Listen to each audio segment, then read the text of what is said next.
Okay, thank you. And ladies and gentlemen, I thank the organizers for inviting me here to speak at Valtra's Future Seminar, and congratulations to Valtra. I'm very honored.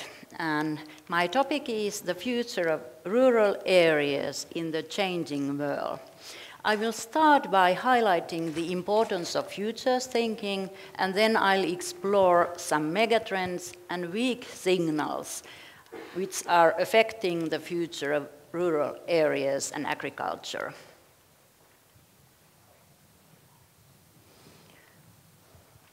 Origin of futures thinking is thousands and thousands of years old. We all share a common interest in the future. Charles Kettering has put it nicely. I'm interested in the future because I'm going to spend the rest of my life there.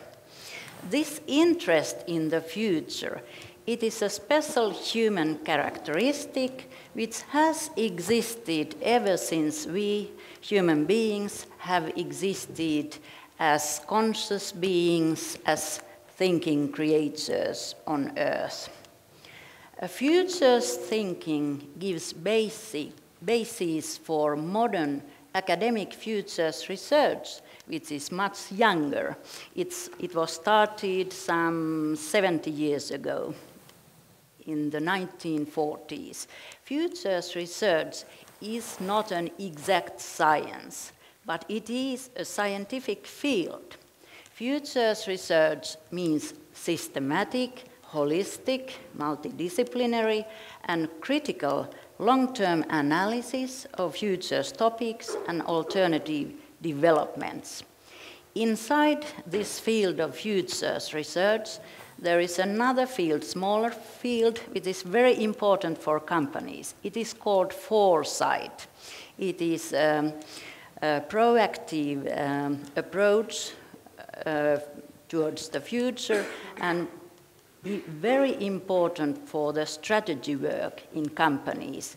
Actually, this foresight, it can be said that it is a competence, it is a skill that is very strategic and in growing need for companies. 2,000 years ago, the ancient Stoic philosopher Seneca said that no wind is favorable to those who don't know where they are going or heading for. So vision is very important. Action without a clear shared vision is purposeless. There is no clear direction where to go. On the other hand, for companies, it is important to realize that vision without strategy or action is useless. But can we say that, for example, when I think about the future of rural areas and countryside, can we think about a shared vision for them? Of course, we have to realize that rural areas are different around the world. They are different in Africa, Asia, South America, USA, Europe. But are there some clear-cut vision that we could give to the future of rural areas? A recent research report by the famous World Watch Institute said that the fate of the whole world is dependent on agriculture, the state of agriculture. So in that report, the vision for rural areas and agriculture was actually described as a savior of the world. Futures thinking is also part of a larger concept, futures orientation, not just thinking about future, but trying to tackle the future vision, future developments through all our senses, futures orientation and futures consciousness. Actually, future is a very interesting thing. Future is not something that is very far away and then suddenly happens to us. Future is now. Future is already present in this conference room, because the future is unfolding every second. When I'm speaking to you this sentence, the last part of the sentence is still in the future, but when I will have completed my sentence, it will have become the present. The future is also very broad. It contains several possibilities on a wide scale.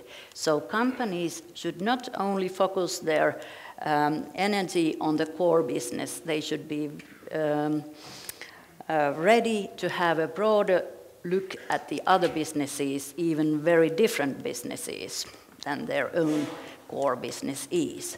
The future is also deep. Only some of the potential will be realized. And paradoxically, the future is somehow visible at the present moment, because foresight methods and tools have been developed that if they are applied, they can be used to identify future signs coming from the future to the present moment.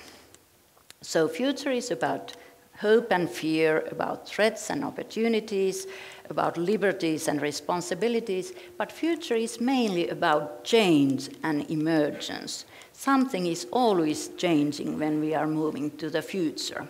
Many times the future can be seen full of risks, uncertainties, and threats. Then the future is like this dark gray cloud above the globe, above our Earth.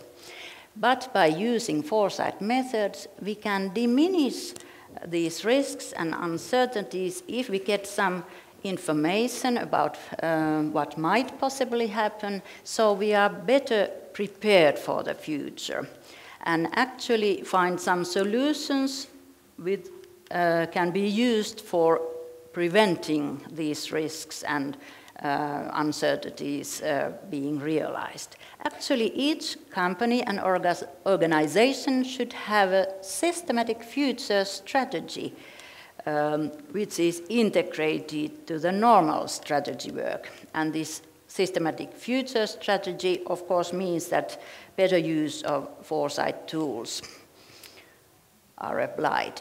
Then about the megatrends, there are numerous lists of them, and David already showed a very good list. It's rather similar to this list that I have put here on this slide. Actually, it's a combination of more megatrends than 5.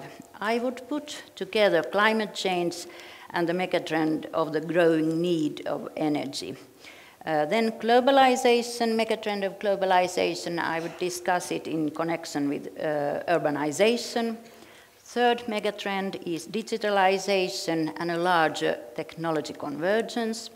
Fourth is population change, and the fifth, experience society. Climate change and the growing energy demand. Mitigating climate change and adapting to it is definitely global challenge number 1 that we are all facing. But what does this really mean? It means, as David already said, cutting down greenhouse gas emissions and reducing energy consumption by saving energy and also by increasing energy efficiency. But we are really facing energy revolution, where we should seek for solutions and innovations where we can use and rely more on renewable energy sources from wind, sunlight, water, and also focus on decentralized systems. But the critical questions really are here. How can rural areas mitigate climate change? And how can they adapt themselves to climate change? Because rural areas, of course, are different in different parts of the world. And sometimes the impacts from climate change, actually, they can be beneficial in some sense to agriculture. For example, in Scandinavia and Nordic countries, the crop season is extended. But overall, agriculture is very vulnerable to weather conditions. About the megatrend of globalization, we are very used to talking about globalization in terms of economy and technology. But there are also dimensions of globalization in terms of culture, media, religion, ideologies, crime, fashion, etc. About the urbanization in the global world, it is going strong. At the moment, more than half of the global population lives in cities, and this of course means that less than half live in rural areas. And if there is no livelihood enough in rural areas, rural population will keep migrating to cities.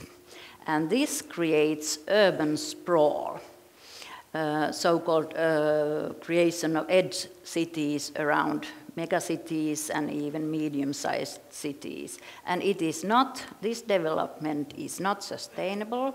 And if we compare actually these urban planning patterns, when we think about the old and even today existing small rural communities, they are sustainable.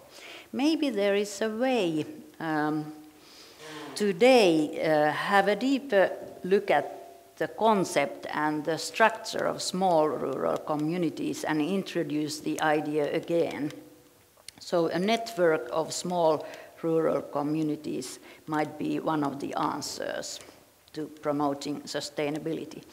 Digitalization and technology convergence is a very powerful megatrend going on. It means that everything that can be digitalized will be sooner or later digitalized. This will mean, in concrete terms, more intelligent buildings, more intelligent vehicles, smart tractors, and it will mean that we will have, at the moment we have the internet, which is very powerful force in our daily life. We will have Internet of Things. It means that the built environment will be digitalized. It will become more interactive with users. Like intelligent tractors will be in constant interaction with farmers, with the land, with the crop as well.